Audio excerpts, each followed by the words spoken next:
こんにちは、マスクのモデラーです。今回はワンダーフェスティバル用彩色見本 FGO 主典同時のカラーレシピと塗装テクニックを解説します。英霊彩装主典同時は2020年2月のワンダーフェスティバルにて販売予定の原型師天貝玲さんの手によるガレージキットです。今回は彩色見本の塗装を担当させていただきましたので、キットの塗装に役立つ情報をお届けします。今回の動画はグラデーション塗装の手順や塗装のコツ、簡単にできる木目塗装、綺麗なグラデーションを作るカラーレシピなど、彩色見本の主典同時を再現できる完全ガイドとなっています。これからガレージキットを始める方には難しい部分もあると思いますが、ビギナー向けのカラーレシピも提案していますので、ぜひ最後までご覧ください。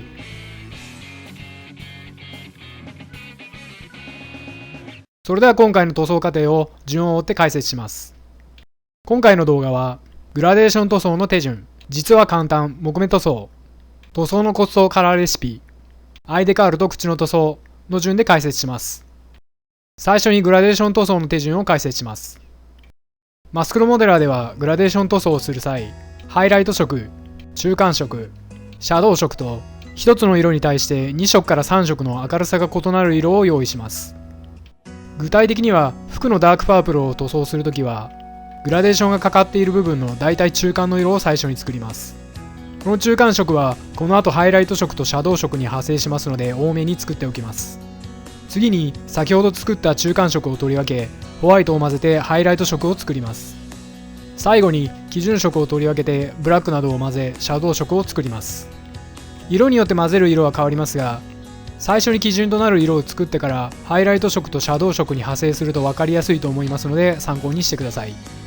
またグラデーションしやすくするために中間色とシャドウ色にはクリアを混ぜておきます。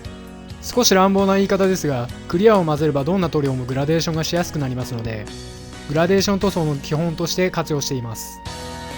具体的な塗装手順としては、色が決まったらまずハイライト色をベタ塗りします。グラデーションを意識する必要はありませんので、均一に綺麗に塗装します。次に中間色で周囲にグラデーションを作っていきます。ハイライトが残るよう吹きすぎに注意しながら慎重に塗り重ねます。最後にシャドウ色で陰影をつけて完成です。おさらいをすると、最初に基準となる色を作り、基準色を取り分けてハイライトとシャドウに派生します。色が決まったら中間色とシャドウ色にクリアを混ぜ、ハイライト色、中間色、シャドウ色の順で塗装します。マスクのモデラーはほとんどこの方法を使ってグラデーション塗装をしていますので、この後紹介するカラーレシピを参考にして経験を積めば彩色見本を再現できると思います。また好評配信中のガレージキットの作り方グラデーション塗装では、グラデーション塗装のノウハウを徹底解説していますので、理解を深めたい方は概要欄のリンクからぜひご覧ください。次に簡単お手軽な木目塗装を解説します。主典同時が背負っている木管には木目塗装を施しています。木目塗装は一見すると難しそうに見えますが、実はあるツールを使うだけで簡単に表現することができます。そのツールとはボークスの木目エッチングマスクです。木目エッチングマスクは薄い金属でできたマスキングツールで、パーツに当ててエアブラシ塗装をするだけで簡単に木目を再現することができます。非常に簡単で便利なツールなのですが、唯一の欠点は常に品薄で手に入りにくいということです。簡単に塗装するには木目エッチングを使うのがベストだと思いますが、手に入らない場合は面相筆で手書きすれば意外と簡単にそれっぽくなります。身近にある木製製品や木目の画像を参考にすれば割と適当に描いてもそれらしく見えますのでチャレンジしてみてください。カラーレシピは動画の後半で詳しく解説しますので、今はひとまず木目塗装は思ったほど難しくないとだけ覚えておいてください。また配信中の動画1分でわかる木目塗装でも使用例を解説していますので、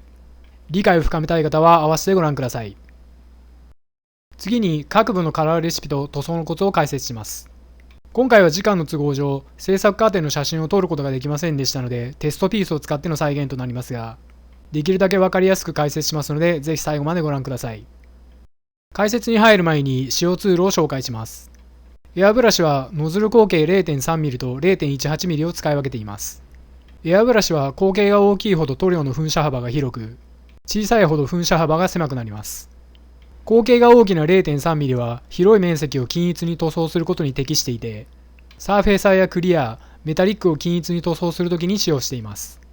0.18mm は細吹きに最適で、グラデーション塗装をするときの主力として愛用しています。細吹きによるグラデーション塗装はツールに依存する部分が大きいので、高価ですが、できれば口径の小さなエアブラシを使った方がクオリティは上がりやすいと言えます。今回使用しているツールと塗料は全て概要欄に記載してありますので、興味がある方は参考にしてください。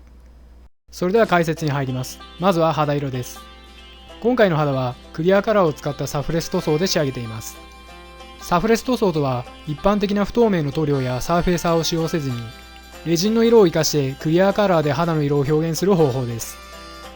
不透明塗料を使うよりも難度が高いですが、より柔らかい肌を表現できるため、多くのモデラーに使われている方法です。動画の冒頭で解説したグラデーション塗装の方法とは少し異なりますので、テストピースを使って詳しく解説します。今回使用したのはガイアノーツのサフレスフレッシュピンクとサフレスフレッシュオレンジです。使いやすく多くのモデラーが愛用している定番の肌色塗料です。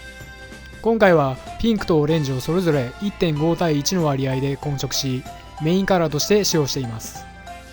もう一つシャドウ色としてクレオスのクリアペールブラウンを使用しています。褐色肌用として販売されていますが、肌色のシャドウ色として気に入って使っています。この2色を使って肌塗装の手順を解説します。まずメインカラーのサフレスフレッシュでシャドウになる部分に薄く色をのせていきます。1回目はだいたいこんな感じでシャドウのみに塗装し、ハイライト部分には色をほとんどのせていません。目的としてはシャドウをどこに入れるか見当をつけるため当たりを取っていると思ってください。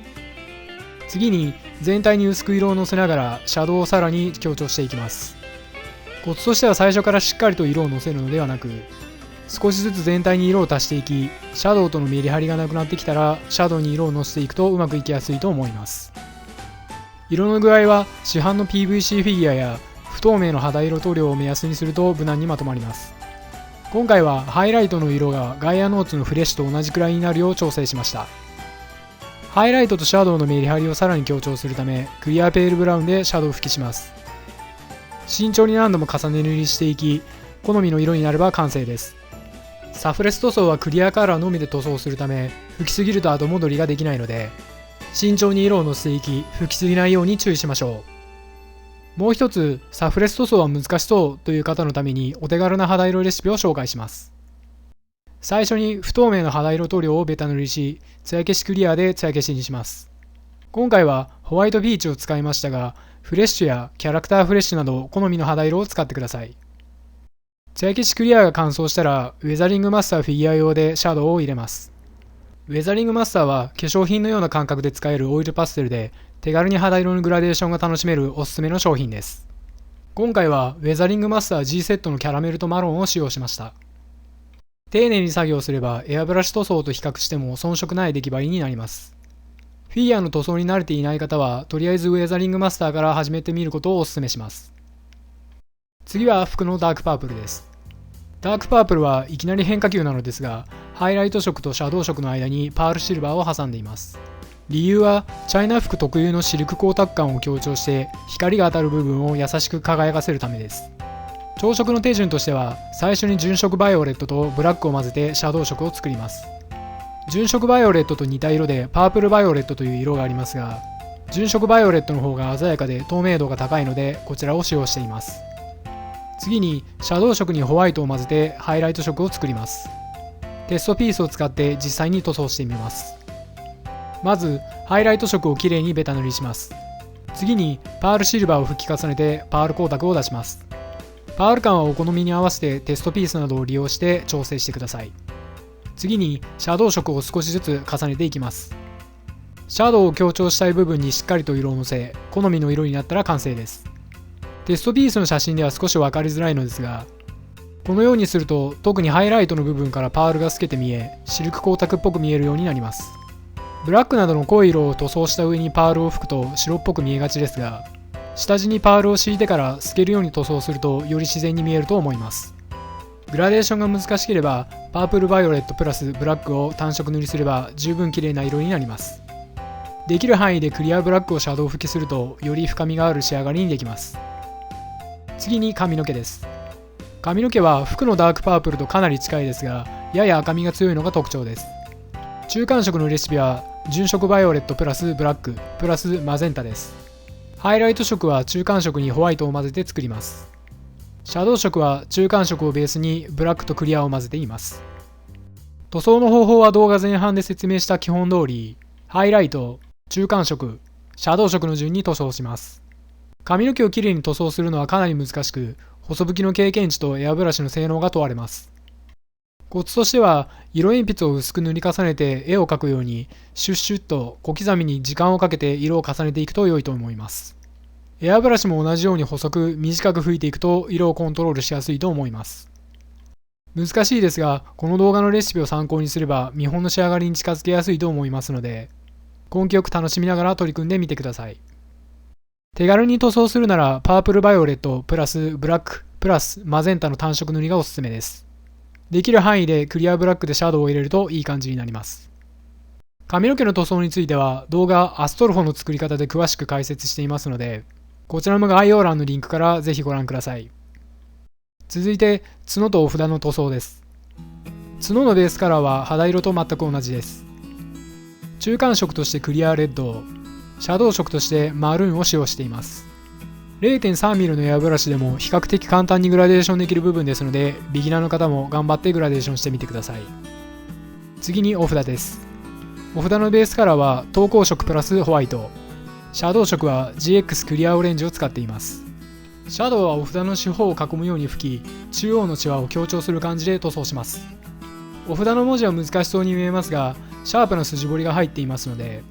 エナメルのレッドで墨入れし、はみ出した部分をエナメル溶剤で拭き取れば簡単に綺麗な仕上がりにできます。角とお札はグラデーションも墨入れもそれほど難しくありませんので、ぜひ綺麗に塗装してみてください。次は袖のホワイトです。ホワイトは表面処理を兼ねたベースホワイトを塗装した後、ホワイトプラス風群青プラスブラックでシャドウ拭きしています。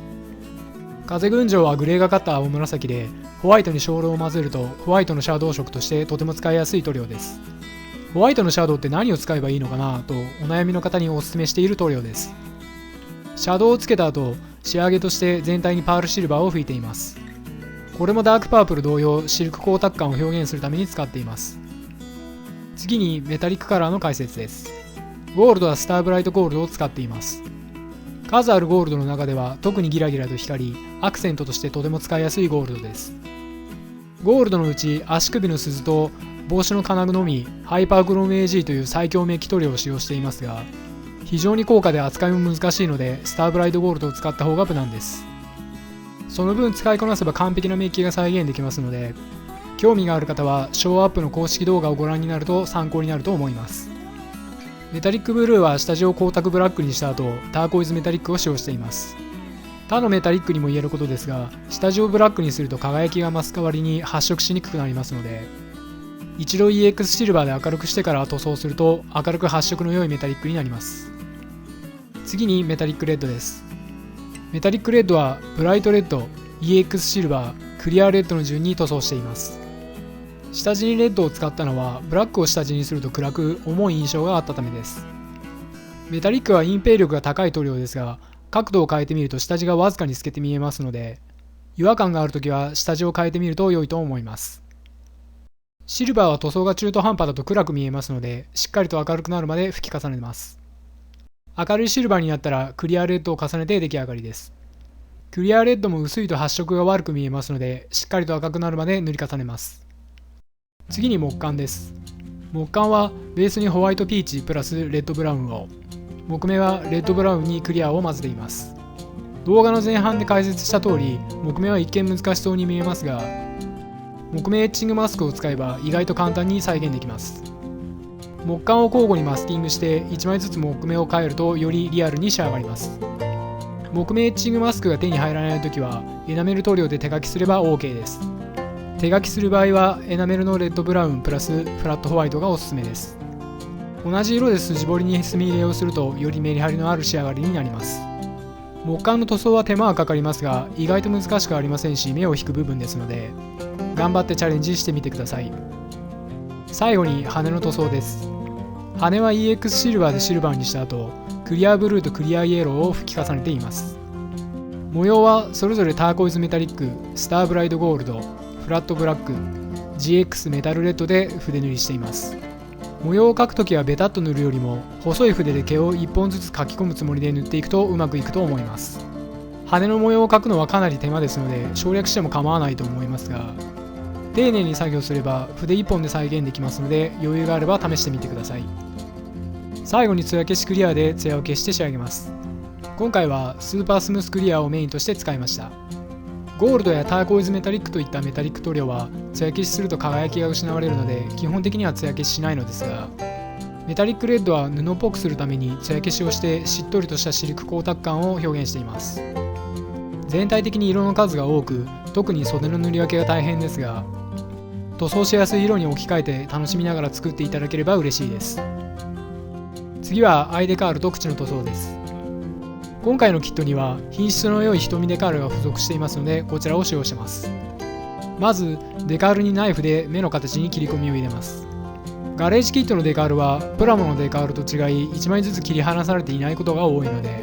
必ず水に浸す前に切り込みを入れておきましょう。水に 1,2 分浸して台紙から剥がれたらピンセットで位置を合わせます。貼り付け位置は正面から見るとこんな感じです。完成写真はお札で顔が隠れてしまいますのでこちらの画像を参考にすると貼りやすいと思います。いい位置に来たらマークセッターで定着させれば完了です。次に口の塗装をします。途中の写真がありませんので完成写真を加工した画像で解説します。画像が不自然ですができるだけ分かりやすく解説しますのでイメージで補っていただければ幸いです。まずエナメルのクリアレッドをクリアで薄めて口の中全体を塗ります。塗り重ねるごとに色が濃くなりますので好みの色になるまで調整します。塗料が乾燥したらラッカー系のクリアで保護します。次にフラットレッドプラスフラットホワイトで口の周りを丁寧に塗ります。はみ出したらエナメル溶剤をつけた筆で丁寧に拭き取って線を整えます。もう一度ラッカークリアで保護した後フラットレッドプラスフラットブラックで口の周りを書き込みます。最後に艶消しをしてウェザリングマスターで頬紅を入れ、エナメルのフラットフレッシュプラスウッドブラウンで耳にシャドウを入れれば完成です。口の塗装は簡単に見えてもやることは小規模なアイペイントと変わらないため結構時間がかかるのですが、視点同時は大きく開いた口と歯がチャームポイントですのでじっくりと時間をかけて可愛く仕上げてあげてください。解説は以上となりますがいかがでしたでしょうか。今回は彩色見本を再現するためのカラーレシピを中心にお伝えしましたが、中にはやっぱりガレージキットは難しそうと諦めてしまっている方も多いと思いますので、最後にこれまで紹介した方法とは全く違ったフィギュアの楽しみ方をご提案します。それは原型の魅力を余すことなく楽しむための塗らないフィギュアです。フィギュアは美しく塗装されているのが当然と思われるかもしれませんが、ミケランジェロのダビデやローダンの考える人といった世界中の誰もが知る芸術品には色がついていません。同様に綺麗に磨き上げられたガレージキットのパーツは塗装にはない独特の美しさがあり、組み立てるだけで素晴らしい芸術品になります。実際私はパーツを磨いた後、造形の美しさに目を奪われ、塗装するのがもったいないとさえ感じています。塗らないフィギュアは塗装ができないなら塗装せずに我慢しようという消極的な提案ではなく、原型師が作品に込めた思いと情熱を最大限に楽しむための全ての人にお勧めできる楽しみ方です。フィギュアはうまく塗装しなければならない、色がついていなければならないというつまらない常識を捨てて、一人でも多くの人にフィギュアの世界を楽しんでもらえることを願っています。最後までご視聴ありがとうございました。FGO 四天王寺は2020年2月9日ワンダーフェスティバルにて販売予定です。天貝玲さんの各作品はアートステーションに、最新情報は Twitter にてご覧いただけますので、概要欄のリンクからフォローアクセスをお願いします。それではまた次の動画でお会いしましょう。今日があなたにとって素敵な模型日和でありますように。